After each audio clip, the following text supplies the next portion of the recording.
Welcome to JD Clips. Please enjoy the short versions of our famous videos and keep learning. And don't forget to subscribe. जितने वामपंथी हैं, कांग्रेसी हैं, जो मुस्लिम scholars so called जो हैं, जिनको मैं लिबरू गैंग कहता हूँ, ये सब मिला के लिबरू गैंग बनता है। तो ये जो लिबरू गैंग है, ये आपको अक्सर कहता होगा, इसके मुंह से इसके 4-5 पैट डायलॉग होते हैं।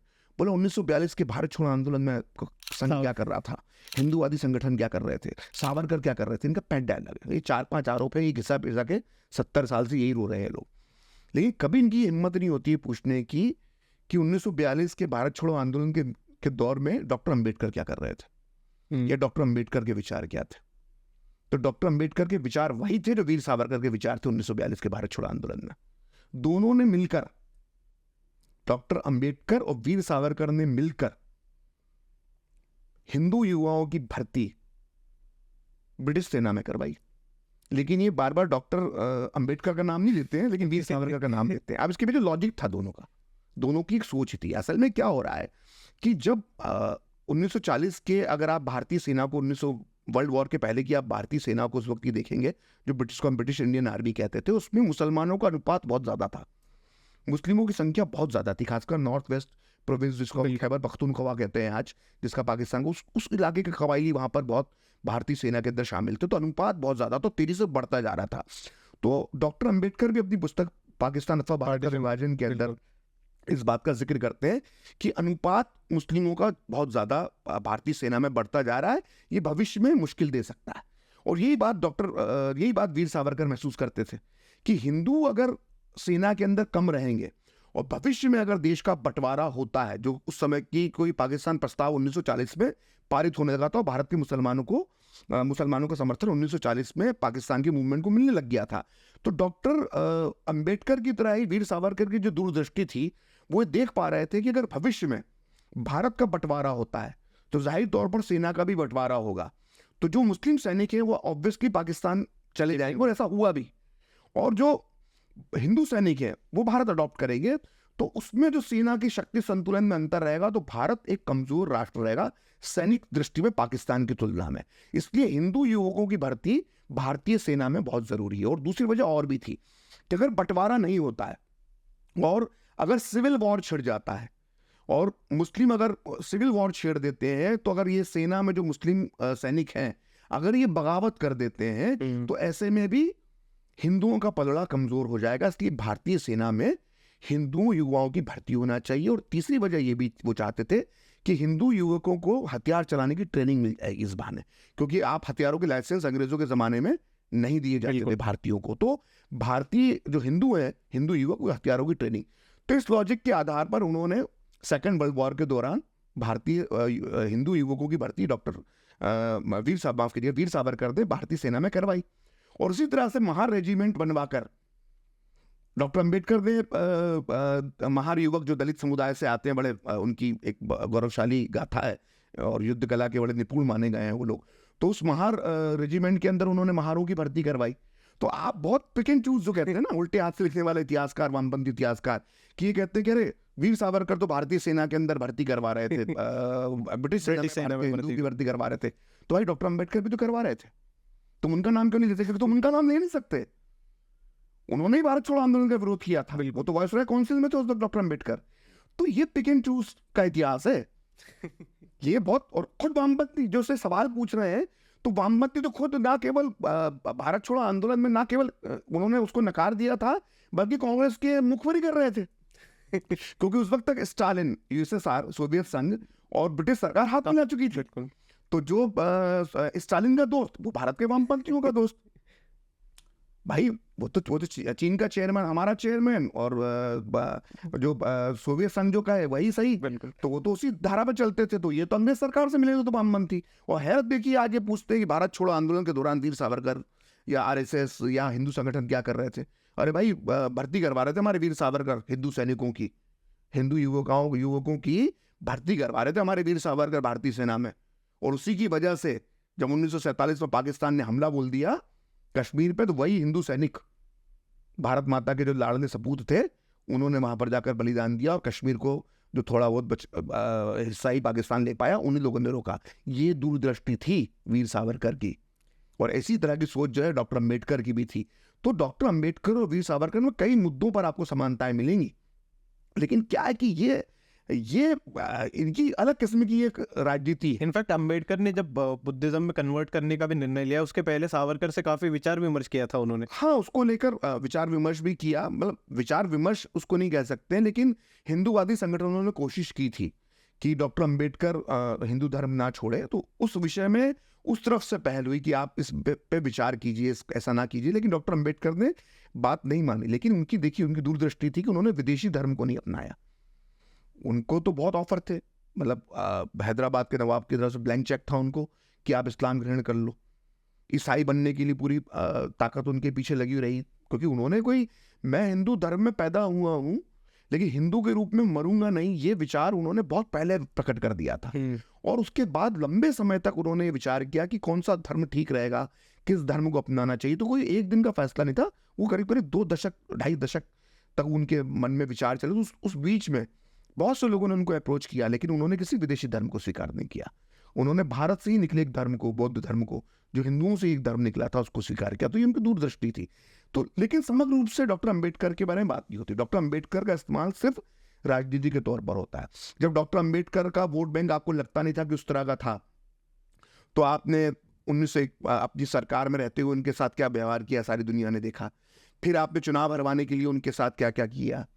तो और इवन पूना समझौता जो गांधी के साथ करते, तो किस तरह से दबाव डालकर आपने उनसे वो समझौता करवाया।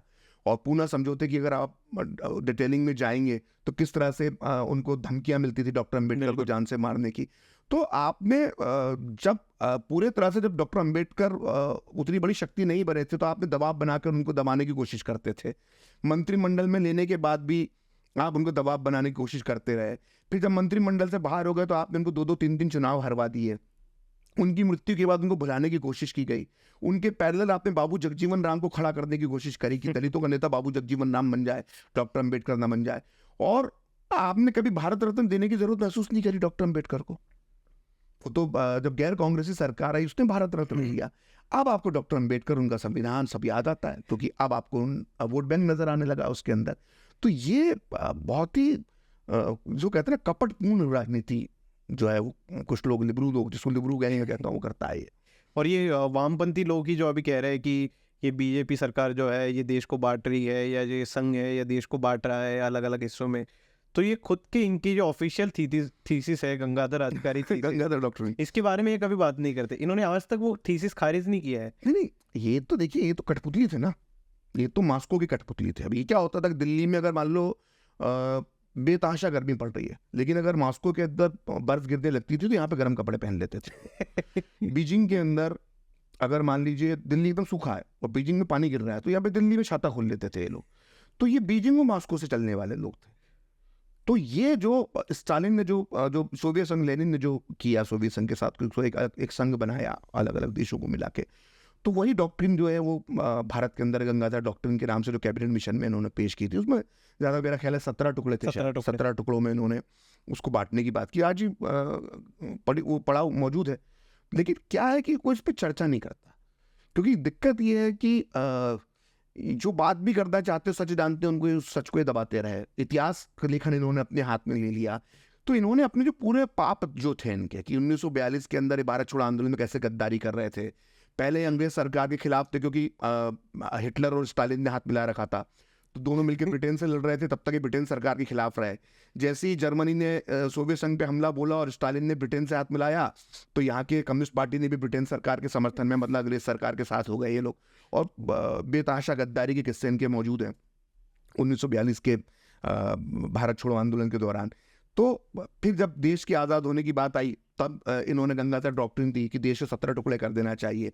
अलगाववाद को इन्होंने बढ़ावा दिया। अब देखिए कितने धूर्त होते हैं, कितने कपटी मक्कार किस्म के होते हैं वामपंथी इतिहासकार और वामपंथ की विचारधारा को मानने वाले। ये इतनी बेशर्मी से जो इनके 4-5 इनके पैट बिल्कुल वही पिन पॉइंट, वही 4-5 आते बोलते हैं। 1942 के आंदोलन में सावरकर संघ और हिंदुवादी संगठन क्या कर रहे थे, मर्सी है ना, मर्सी पिटीशन सावरकर की। उसके बाद एक ये बार बार बोलेंगे कि संघ पर सरदार पटेल ने बैन लगाया था। हाँ लगाया था ना, बैन लगाया था, 18 महीने में हटा भी लिया। प्रतिबंध लगाया था सरदार पटेल ने संघ पर, और 18 महीने में हटा भी लिया, चलो बात खत्म। अब तुम्हारी बात करते हैं वामपंथियों की। तुम पे कितने दिन बैन लगा के रखा था सरदार पटेल ने, जरा ये भी तो बताओ। बहुत कम लोग जानते हैं कि आजादी के बाद भारत सरकार के खिलाफ युद्ध छेड़ने के अपराध में कम्युनिस्ट पार्टी पे प्रतिबंध लगा दिया गया था, और संघ पर कभी, आरएसएस पे कभी आरोप नहीं था कि भारत के खिलाफ उसने युद्ध छेड़ा है। संघ पर आरोप था कि उसकी गतिविधियों की वजह से सामाजिक ताना बाना बिगड़ सकता है, इसलिए एहतियातन उस पर प्रतिबंध लगाया गया था। गांधी हत्या का भी आरोप पे प्रतिबंध नहीं लगाया गया था। गांधी हत्या के बाद प्रतिबंध लगा, लेकिन जो संघ पर आरोप था वो ये था कि सामाजिक ताना बाना बिगड़ सकता है, सामाजिक सौहार्द बिगड़ सकता है, इसलिए हम आप पर प्रतिबंध लगा रहे हैं। लेकिन कम्युनिस्ट पार्टी पर आज़ादी के बाद जो प्रतिबंध लगाया था वो भारत सरकार यानी नेहरू की सरकार के खिलाफ युद्ध छेड़ने के आरोप में लगाया गया था। संघ पर प्रतिबंध लगाया गया। संघ पर जब 1948 में प्रतिबंध लगा दिया गया तो गिरफ्तारी होती थी संघ कार्यकर्ताओं की। मेरे परिवार, मेरे ताऊजी की भी 1948 में उन्हें गिरफ्तार किया गया। वो छात्र थे, 17 साल की उम्र थी उनकी, और उनको गांव में वो शाखा लगाते थे, उनको भी गिरफ्तार कर लिया था। उनका क्या लेना देना था गांधी हत्याकांड से। लेकिन संघ पे प्रतिबंध लगा तो सभी को गिरफ्तार करती थी पुलिस, जेलों में डाल दिया जाता था, और कोर्ट से छूट के आ जाते थे संघ के लोग। तो ये संघ पर प्रतिबंध की कहानी है। लेकिन कम्युनिस्टों के जब प्रतिबंध लगाया गया तो कम्युनिस्टों के साथ सरदार पटेल, नेहरू क्या करते थे ये इनको मालूम नहीं है। इनको गोलियों से मारते थे। तेलंगाना जो आज का है ना, वहाँ पर जब ये हैदराबाद के नवाब के साथ मिलकर इन्होंने हाथ मिला लिया था, बहुत कम लोग जानते हैं कि वामपंथियों ने रजाकारों के साथ, जो ओवैसी की जो पूर्व पार्टी जो है MIM, जिसकी DNA रजाकारों से निकलते हैदराबाद के, जो हिंदुओं का कत्लेआम करते थे, उनके साथ कम्युनिस्टों ने हाथ मिला लिया था। और जब ऑपरेशन पोलो करती है, जब भारतीय सेना दाखिल हुई, तो उसने न केवल रजाकारों को कुचला बल्कि वामपंथियों को भी कुचला। और उसके बाद हैदराबाद को आज़ाद कराने के बाद अगले 3-4 साल तक वामपंथियों को देखते ही गोली मार दी जाती थी तेलंगाना में, और यही पटेल करवाते थे और यही नेहरू सरकार करवाती थी। तो संघ पर तो से प्रतिबंध लगाया 18 महीने में, जब कोई सबूत नहीं मिला तो हटाना भी पड़ गया। लेकिन तुमको तो गोलियां मारी हैं, तुमको तो दौड़ा दौड़ा कर मारते थे सरदार पटेल की सेना और पुलिस। तो तुम बताते हो संघ पर प्रतिबंध लगाते, इतने धूर्त होते हैं। और फिर प्रतिबंध कैसे हटा, ये भी बड़ी दिलचस्प कहानी है। क्योंकि स्टालिन का ये मानना था कि भारत की जो आज़ादी है ये आज़ादी नहीं है, ये बुर्जुआ है। वो बुर्जुआ एक शब्द चलता है नहीं, बुर्जुआ क्लास। हाँ, बुर्जुआ, ये बड़ा खतरनाक है। ये आज भी वोदका पीकर 5 स्टार होटल के अंदर बुर्जुआबाद की बात करते हैं लोग, वामपंथी लोग। और आजकल ये राहुल गांधी और प्रियंका गांधी को इन लोगों ने घेरा। और ये नहीं कहते कि अभी हम प्रोलेटेरिएट है, तो जब स्टालिन ने बुर्जुआ के साथ हाथ मिला कर दी, तो कैपिटल ब्रिटेन तो सबसे बड़ा ये अपने हिसाब से इतिहास करते हैं, ये अपने इतिहास की घटनाओं को अपने हिसाब से लेते हैं। आप जो इतिहास जानते हो उससे कोई मतलब नहीं है। ये इतिहास हमारा, हम तो लेना चाहेंगे, बताना चाहेंगे। थियरी है ना कि सबका अपना इतिहास होता है। हाँ, तो इन्होंने अपना खुद का इतिहास उल्टे हाथ से लिखा है। तो ये जो है वामपंथी, जब वोदका पीकर बुर्जुआ चिल्लाते हैं, तो उसी तरह से स्टालिन ने नेहरू की सरकार को ब्रिटिश सरकार माना कि ब्रिटिश सरकार की नीतियों को आगे बढ़ा रहा है, और ये आज़ादी भारत को नहीं मिली है। भारत आज़ाद नहीं हुआ, इसको अभी आज़ादी मिलना चाहिए। तो भारत को आज़ादी मिलना चाहिए। 1947 के बाद भी वो आज़ादी कौन दिलवाने वाले थे? तो वो उसके जो चेले चपाटे उस समय जो कम्युनिस्ट पार्टी के नेता जो होते थे, PC जोशी, दांगे वांगे सब जो होते थे, और इन सब ने जो है उसके लिए ये काम कर रहे थे। तो स्टालिन भारत को आज़ाद मानने को तैयार नहीं था।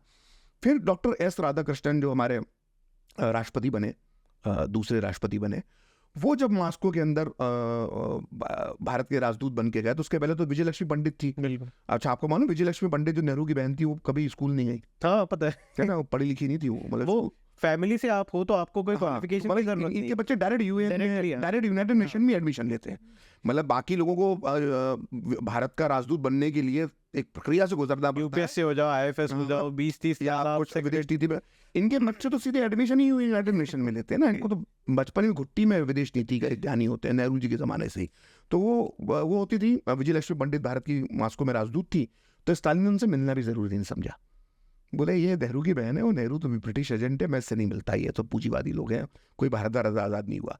लेकिन डॉक्टर S राधाकृष्णन बड़े दार्शनिक व्यक्ति थे, और उन्होंने स्टालिन से मिलने में सफलता हासिल कर ली। और ना केवल वो स्टालिन से मिले, बल्कि स्टालिन को ये मनाने में कामयाब वो हो गए कि भारत आज़ाद हो चुका है, और जिस नेहरू को आप ब्रिटिश सरकार का एजेंट समझते हो, असल में वो खुद साम्यवादी नीतियों के समर्थक हैं। वो खुद मन से सोशलिस्ट है, समाजवादी है। तो आपके विचार नेहरू के बारे में ठीक नहीं है। तो डॉक्टर राधाकृष्णन एक बड़ी अलग व्यक्तित्व था उनका। तो वो स्टालिन को मनाने के लिए तैयार हो गए। तो स्टालिन को थोड़ा लगा कि नहीं, ये नेहरू जो है वो अपने ही बिरादरी का आदमी है, और ये उसी तरह की सोच रखता है, और कुछ कन्विंस हुआ। तो ये उसके जो चेले चपाटे थे, मतलब स्टालिन तो डायरेक्ट बात भी नहीं करता था इन लोगों से, तो उसकी जो स्टालिन की जो छठे सातवें नीचे नंबर की जो लेयर थी, जो लोग इनके ऑपरेटिव्स थे, जैसे आतंकवादियों के ऑपरेटिव होते हैं ना, जैसे मोहम्मद के अंदर ऑपरेटिव्स हैं जो कश्मीर में कुछ आतंकवाद फैलाने की, regional commander, regional commander level के जो ऑपरेटिव्स होते हैं, उस तरह के जो ऑपरेटिव थे इनके मॉस्को में बैठे हुए थे, उनको स्टालिन ने बोला कि इन चेले चपाटों को बोलो कि नेहरू के खिलाफ जो है ये आंदोलन बंद कर दे, हथियार डाल दे अपने। तो इनको वो स्टालिन के चेले चपाटों से, इन जो निचले दर्जे के चेले चपाटे थे भारतीय कम्युनिस्ट पार्टी के, इनको मैसेज पहुंचा कि भाई अब ये स्टालिन आका ने कह दिया है तुम्हारे मॉस्को में कि अब नेहरू सरकार का विरोध प्रदर्शन नहीं करना है, ये दंगे फसाद जो ट्रेन में पटरियाँ उखाड़ देते हो, डाक खानों के वायर काट देते हो, सब बंद कर दो, सरेंडर कर दो। तो उन्होंने सरेंडर कर दिया और 1951-52 का इन्होंने चुनाव लड़ लिया और उसके बाद मुख्य धारा की राजनीति में आ गए। तो ये इनका इतिहास है, ये बताते नहीं है लोग।